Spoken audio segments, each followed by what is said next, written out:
Hello प्यारे बच्चों, कैसे हैं आप। मैं आशा करती हूँ कि आप सभी बहुत अच्छे होंगे, अपने घर पे स्वस्थ और सुरक्षित होंगे। ठीक है, तो आज हम आपको पढ़ाते हैं क्लास सेकंड की हिंदी व्याकरण से चैप्टर नंबर 2, वर्णमाला एवं वर्ण के भेद। ठीक है बच्चों, तो पढ़ना शुरू करते हैं। बच्चों, मुख से बोलते समय हमारे मुख से कुछ ध्वनियां निकलती हैं। ध्वनियां मतलब आवाज और मुख मतलब मुंह। हम जब बोलते हैं तो ध्वनियां निकलती हैं, यानी कि आवाज निकलती है। इन ध्वनियों के अर्थ होते हैं जिसके कारण हमें बातें समझ में आती हैं। ठीक है, हम उस ध्वनि को समझते हैं और बातों को समझने की कोशिश करते हैं। तो हम चित्रों के माध्यम से आपको ध्वनि समझाते हैं। ये है कमल का फूल, तो हम इसको क्या लिखते हैं, कै मैल कमल। ये लिखा है ना, कै मैल कमल। लेकिन कमल बोलते समय हमारे मुख से कौन कौन सी ध्वनि निकली है, ये आपको यहाँ पे पता चलेगा। देखिए, क म ल, यानी कि क प्लस अ प्लस म प्लस अ प्लस ल प्लस अ। कमल बोलते समय यह 6 ध्वनि हमारे मुख से निकली हैं। समझे? आप लोगों को समझ में आ गया होगा कि ध्वनि क्या है। आप बोल के देखेंगे, क म ल, कमल, तो 6 ध्वनि निकलती है। अब हम बोल के देखेंगे, आम, आ प्लस म प्लस आ। ठीक है, आ तो खाली खुद आ है ही, प्लस माँ प्लस आ, माँ में आ प्लस होता है। देखिए, माँ आम। ठीक है, तो 3 ध्वनि निकली। अब हम इसको लिखते कैसे हैं, शब्दों के टुकड़े कैसे करते हैं, मतलब वर्ण। तो हर वर्ण को लिखते समय ध्यान देना होता है। देखिए, म हलन प्लस अ प्लस ट हलन प्लस अ प्लस र हलन प्लस अ, यानी कि म ट र, मटर। जब हम ध्वनि को लिखते हैं, टुकड़े करते हैं शब्दों के, तो ध्वनि को लिखने से पहले म के नीचे, यानी कि व्यंजन, ये व्यंजन है और ये स्वर है, ये भी हम आपको भी बताते हैं। म हलन, जितने भी ये वर्ण होते हैं, ये वाले, यानी कि व्यंजन, म ट र, इसके नीचे हलंत लगता है। ठीक है, इसमें स्वर को प्लस कर देते हैं।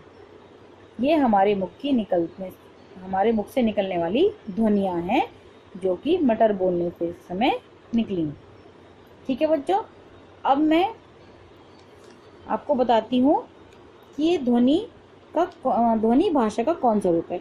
तो बच्चों, भाषा का जो ध्वनि है वो सबसे छोटा रूप है, इसको और छोटा नहीं किया जा सकता। देखिए, इन ध्वनियों को और छोटा नहीं किया जा सकता। इन ध्वनियों के लिखित रूप को वर्ण या अक्षर कहते हैं। ठीक है, अब इन ध्वनियों का जो लिखित रूप है उसको कहते हैं वर्ण या अक्षर। ठीक है, वर्णमाला, वर्णमाला का अर्थ है वर्णों की माला। अब जब हम इतने सारे अक्षर लिखते हैं तो वो एक वर्णमाला के रूप में लिखते हैं। वर्णों के क्रमानुसार लिखने को वर्णमाला कहते हैं। क्रमानुसार मतलब इसका एक लिखने का एक तरीका होता है। ठीक है, जैसे कि क के बाद ख, ख के बाद ग के बाद घ। तो ये जो एक व्यवस्थित रूप है वर्णमाला का, वर्णों का, यही वर्णमाला कहलाती है। वर्ण के 2 रूप होते हैं बच्चों। ठीक है, स्वर और व्यंजन। स्वर और व्यंजन मिलके ही वर्णमाला बनती है। पहला है स्वर। वर्णमाला में कितने स्वर और कितने व्यंजन, तो व्यंजन कितने हैं हमारे और स्वर कितने हैं हमारे। तो पहले स्वर देखते हैं, ए आ ई उ ऊ री री ए आई ओ औ। तो टोटल हो गए हमारे 11 स्वर। और व्यंजन कितने हो गए हमारे, 33। ये आप सबको याद होगा, क ख ग घ ण च छ ज झ व। ये सब आपको याद हैं। इनको कहते हैं व्यंजन, और आ वो होता है स्वर। ठीक है, कुछ अन्य वर्ण भी होते हैं, ये ना तो स्वर होते हैं बच्चों, ना ही ये व्यंजन होते हैं। वो कौन कौन से हैं, जैसे कि ड़, ढ, अंग, अह। ये ना तो स्वर है ना व्यंजन है, इसलिए इनको कहते हैं अन्य वर्ण। और कुछ होते हैं संयुक्त व्यंजन, जैसे कि क्ष क्षत्रिय, त्र त्रिशूल, ज्ञ ज्ञानी और श्र से श्रमिक। ये संयुक्त व्यंजन क्यों कहलाते हैं? क्योंकि ये अक्षर दो व्यंजन को मिलाकर बने हैं, जैसे कि क और श मिलके बन गया क्ष, त और र मिलके बन गया त्र, ज और य मिलके बन गया ज्ञ, श और र मिलके बन गया श्र।